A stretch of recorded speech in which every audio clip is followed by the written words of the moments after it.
ค่ะเพื่อความเมาเพื่อความตาย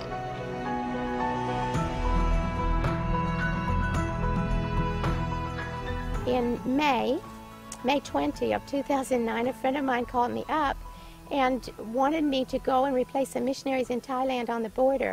They were going to America on a furlough, and thought I'd be a good one to replace them because I had my passport, my boys had their passport. But I went for my usual run and I prayed, and I heard nothing from God except when I almost got home, I heard the Lord say to me, well, ask for the money if the Lord wants you to go. So I said, okay, Lord, I don't have the money, so if you want me to go, give me some money. I don't know how to get there. So the next day, my friend called me on the cell phone and said, are you ready for this? And she said, we've got the money for you and the boys to go to Thailand. And so I stopped everything. My mouth dropped open, and I thought, we're going to Thailand. It was less than a month later that the boys and I were on a plane headed for Thailand. And we were prepared then to be here for 3 months. And we really weren't prepared for the way that it worked out. It was very close to the border of Burma. Just across the river was the border, and at that time there was a lot of war between 3 armies. And so we could hear a lot of guns. And at first it seemed that maybe the boys thought they might be a little nervous. But when we thought about the miraculous way we were called out here, we forgot to be nervous anymore. We really enjoyed because we were so busy. We had so much to do. Here in Thailand, it's full-time work for others, and we were so fulfilled and so happy in what we were doing. We didn't want to go back to America. We'd been at the school for 10 months, and I felt the Lord calling us to another location where a nurse and the gospel was needed in an isolated area. And as I prayed about that, my son Micah took a trip with some friends to Biota. It was a long ways away, but he came back and he was very excited about Biota. So I went out there the next time and looked at it also. I could work there, but what really sold me on it was the next trip we took to the same place with Pastor Pamor, and he told me that there were 50 villages around Biota, and many of them did not know Jesus, and they had no medicine. So I prayed to the Lord that if it was His will, I'd be so happy to go there. But I needed to know, was it really God's will to do that? Well, I got my answer. First of all, the principal that was there at the time was fast friends with my son Micah and with Bradley, and he felt impressed by God to come with us and to help us with the work. And that was a major thing because at the time we didn't know much of the language. Then also, right at that same time, we got a donation for a truck. And we knew if we came out there, we need a really sturdy four-wheel drive truck because the roads are very bad.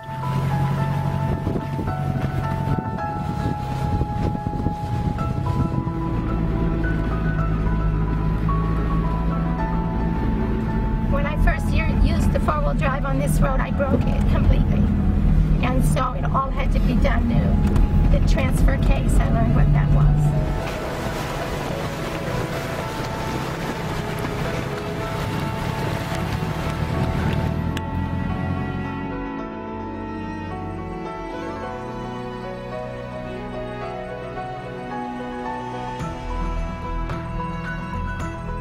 This is the clinic in the middle of my house, and the patients come and they sit here on the floor and we have a wonderful time together, me learning Quran and them laughing. I keep my records here. I have all my medicine all through these drawers, in these suitcases, in these boxes, and the doctor in Amkoy, which is just 3 hours from here, gives me medicine now.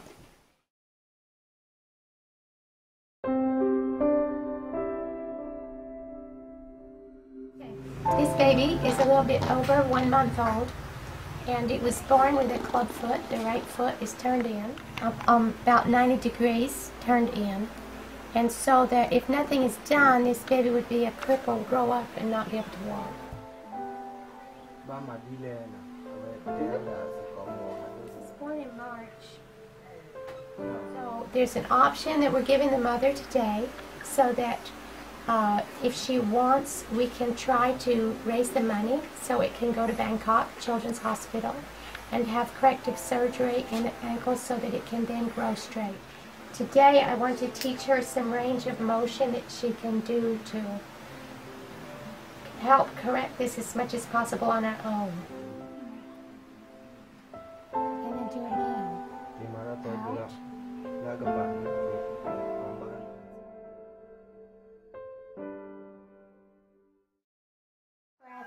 In and out, all the way out, and then push this as you breathe in. You push this and breathe it all in. Give it one time.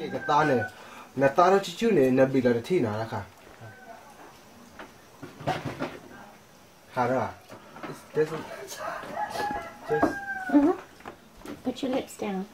Put your lips down. Okay. No.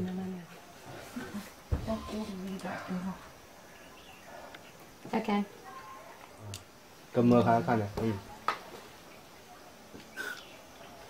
That's better. I'm going to give him a breathing treatment.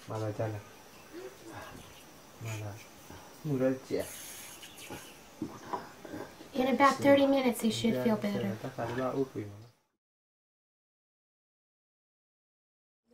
2 days ago he came to our house and because he has very bad congestion asthma, so Gayle gave him a treatment.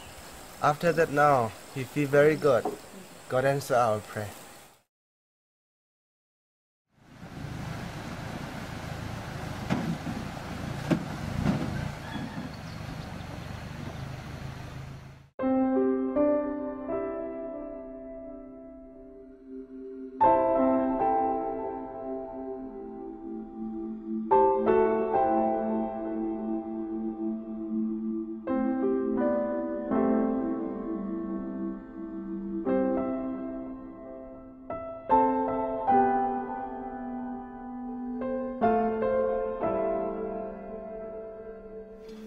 Look how fat, it's sweet.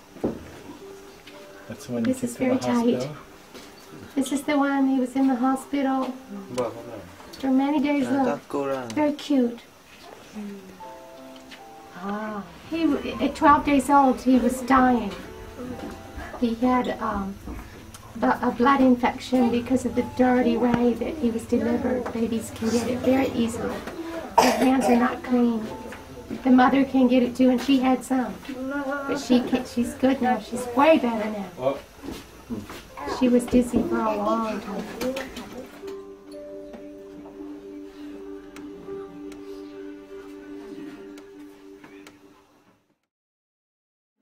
There's a boy around the corner that has muscular dystrophy. I believe he's over 8. He could be 9. And we're working on a way to help them. There's also a 6-year-old brother. And he's starting to get the same symptoms where the toes are down and it's difficult to go up hills or go up steps. He cannot do it. His legs are bad too. He didn't want. Oh, see how pointed his toes are? It's very hard. Oh, very hard. That's hard. And then to walk Cannot up, go up the hill. step. It's very Up hard. when he left. Queenie, he's 9. Probably right. It's, I think more Oh. 12 or something like that.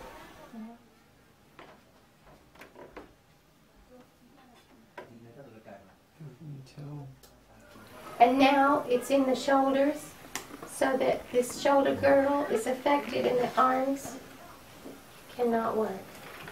Can you?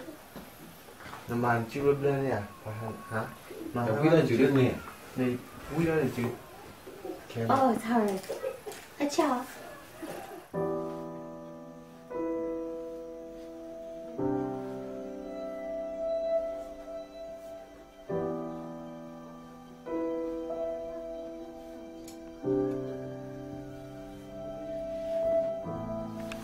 That's the most I've ever seen him move. He was sitting in the dirt the first time I saw him with no clothes on. It's very sad.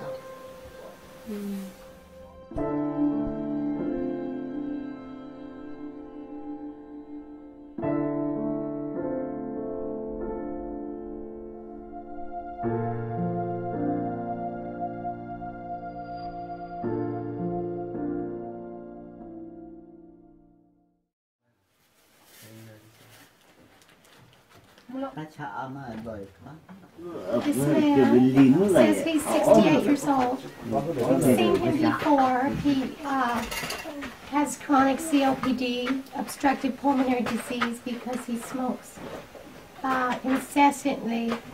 And actually, this time he looks a little better than last time I saw him. He's desperate for breath last time.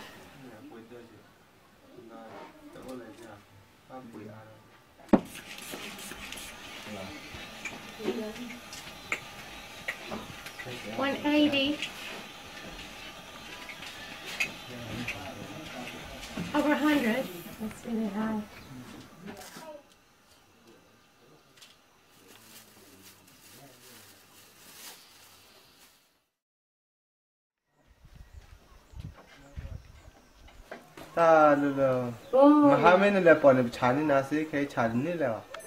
That's really bad.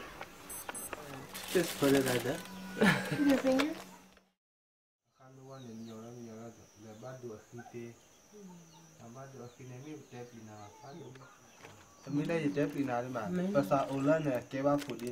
Right now, Bleja is giving her follow-up instructions. She's to wash it with betadine and these Q-tips twice a day.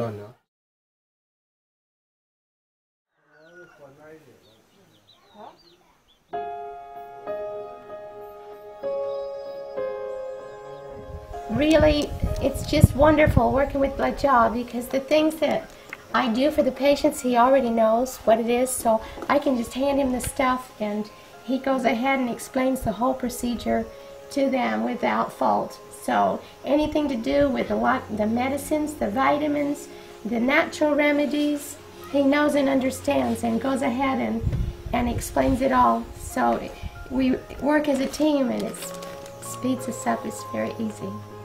I pray that you'll bring healing to her infected hand and also to her eye.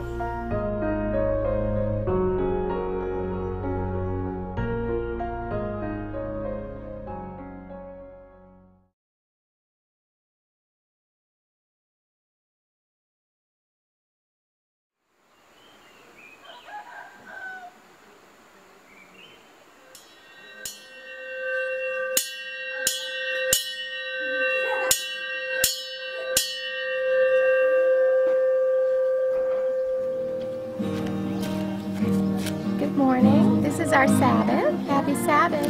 We have a small church in this village and we're just now going to attend church. The bell has just rung, so join us.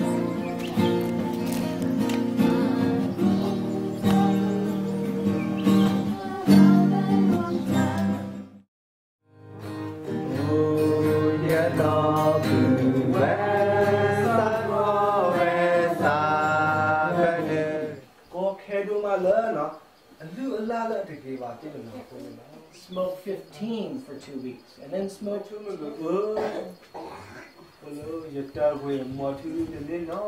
You'll notice in this church that there are a lot more women than men. Sometimes just 1 or 2 men, and maybe 20 or 25 women. But the reason is that the men are all using opium, and so they feel guilty and they don't come to church.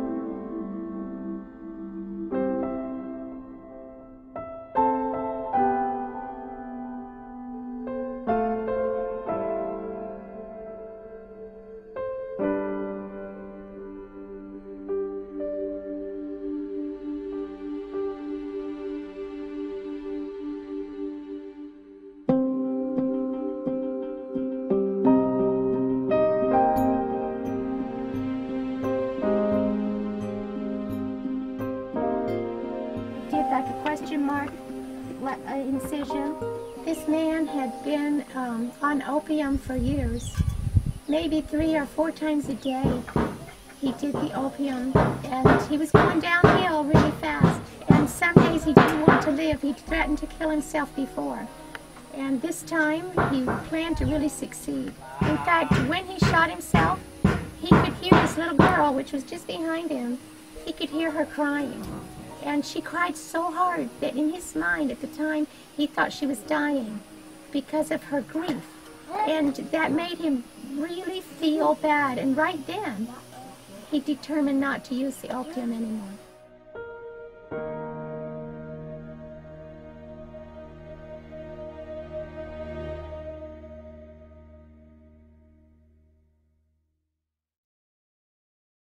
This is Ola Sa. She's 17 years old. 1 year ago, she had a baby, and I was called to deliver it, and it didn't go well. And this baby did not breathe. It did not breathe the whole time that I was in this house with it. After 1 minute, and the baby doesn't breathe, you breathe for it. I breathed for this baby for almost 2 hours.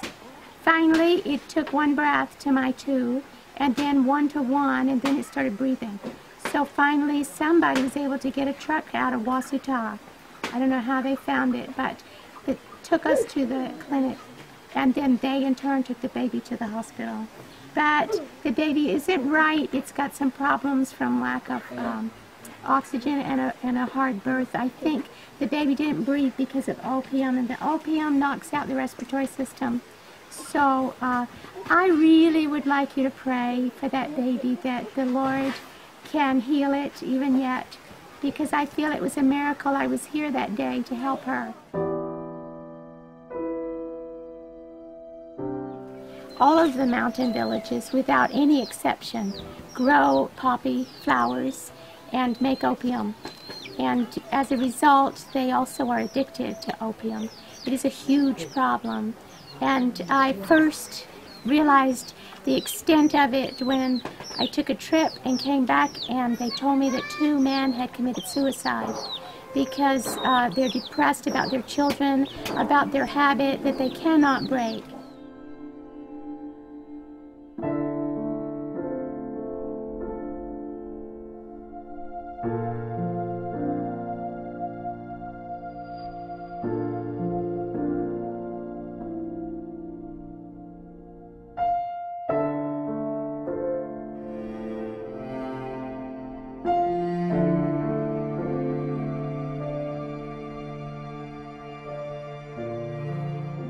Mayuti. She lives just across the river from our house. And one day, not too long ago, maybe 3 months ago, her husband died. This is a very sad event because I had treated him many times for stomach ulcers, and he had a history of bleeding ulcers, so it was very bad. But I could not persuade him to come to the hospital. We had come back from a trip to the east one morning and found out that at 2 o'clock that very morning her husband had died and had bled out from the stomach from the bleeding ulcers. So a very sad time for her, and she's had a really hard time, and her daughter live here. Her daughter's name is Demu, and she's 11 years old. She loved her daddy very, very much. Her husband was very, very big in opium. He had to have his opium 3 times a day, if not 4 times a day. When you do what God wants you to do, there's no greater joy. In fact, I've discovered that that's why the angels don't do our work. They could tell these people about Jesus, but we need this joy, and we need to share it because it helps us grow.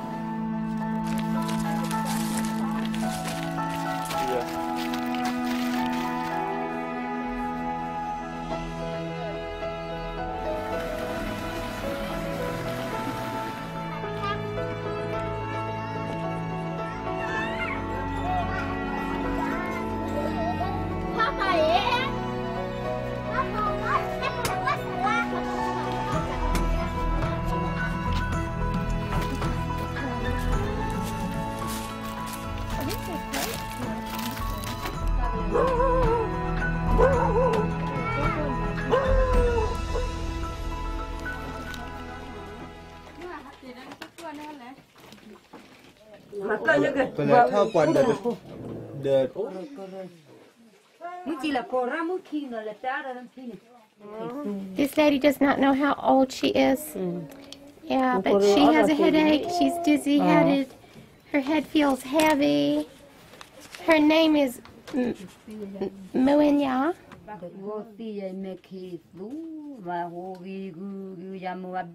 was 204 over 110. And her heart rate is very irregular. The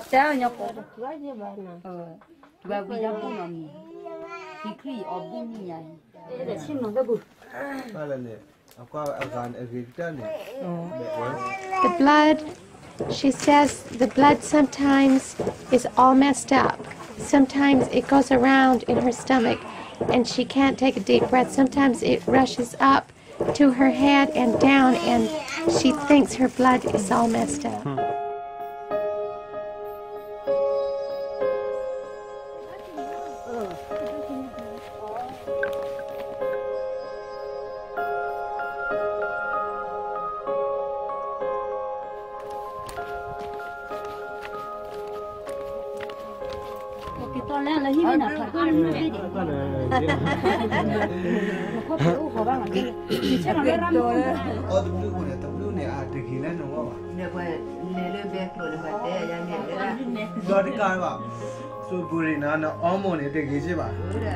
Again, one more time. This kind of a test can tell you if it's a disc or not. And so we can kind of tell what kind of injury it is. He can do that. Doesn't look like that's causing extra pain, so it's not a disc.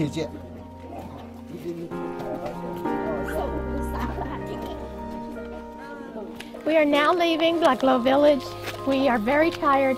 We've spent maybe 2 hours here, way longer than usual because we saw almost 40 patients.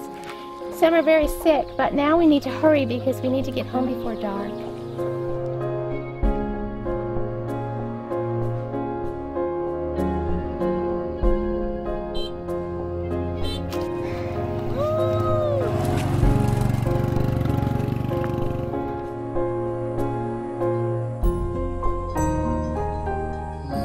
Well, we're very hot.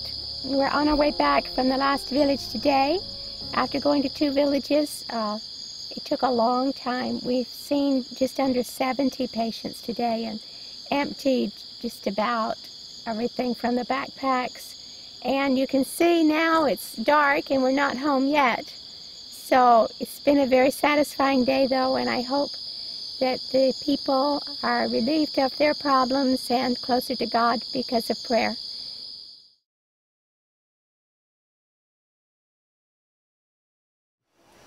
I'm standing on the property that we are soon to build a clinic and a house on. We're very excited about it. First of all, about 3 months ago, as I was looking for places to put the clinic, only 3 places came to mind. There's not an awful lot of places to build because it's so mountainous. But my house, a place below us over here, and then beyond that. But it so happened that all 3 places fell through. And I thought, okay, Lord, then you have something better in mind. And sure enough, he did, because as we were talking about it, a village lady heard us and came up here and showed us this part right here. She said, this belongs to her, and we could have it. And then something further up the mountain. And so we were very excited about that. And it's perfect because it overlooks the village of Biota on this side and a beautiful view of a rice field and the mountains on this side. And it's the first thing that you would see if you were to drive in to this village. Not too many people drive in, but it would be the first thing to see on the hill. We pray it certainly will be a light on the hill.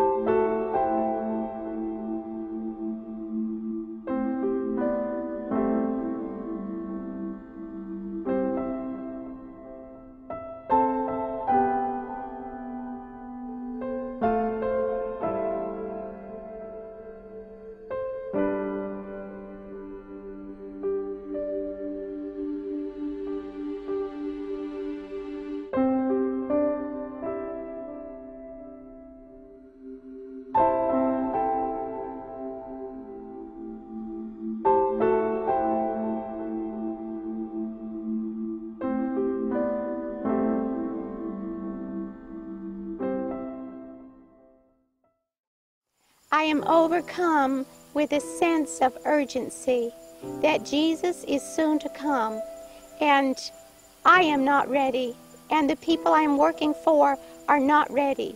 There is a need, and it is deep. As I travel from village to village, I see sickness and suffering, and there is death. These people, their future and destiny is sealed.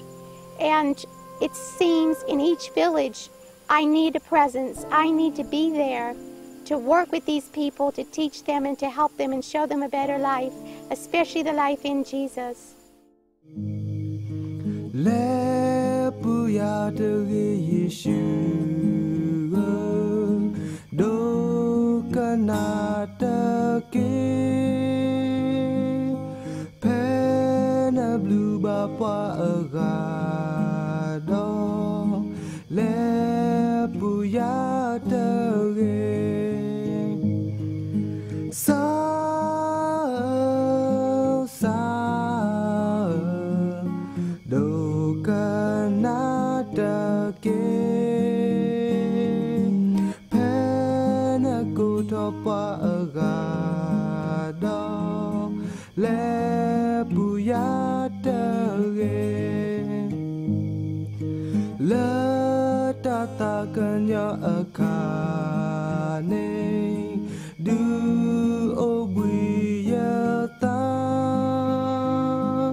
Sa